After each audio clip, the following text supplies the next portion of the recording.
Ready to get the big pack of S-hooks right here. Only needed a few of them, but I couldn't turn this down. This is how they arrive. So let's take a look at these things. I've been messing around with them, and I'm going to tell you right now, these things are very strong, and they look good too. One side of them is a little bit smaller than the other side. Also, they have these rubber tips on the end of them right here that are removable. If you need to remove them, you can take them back off or put them back on. I was also able to take one of these outside and put it in a vise and bend it.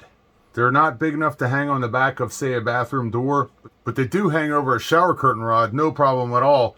I just have a standard shower curtain rod, one of those ones that you screw out and retract and it sticks to the wall. Fit over there, no problem. Also, in my closet, I just have the standard size poles on there. Fit on there, no problem. So that was pretty cool. They're very durable, they look good, they got plastic tips on the end of them, which I think is pretty awesome.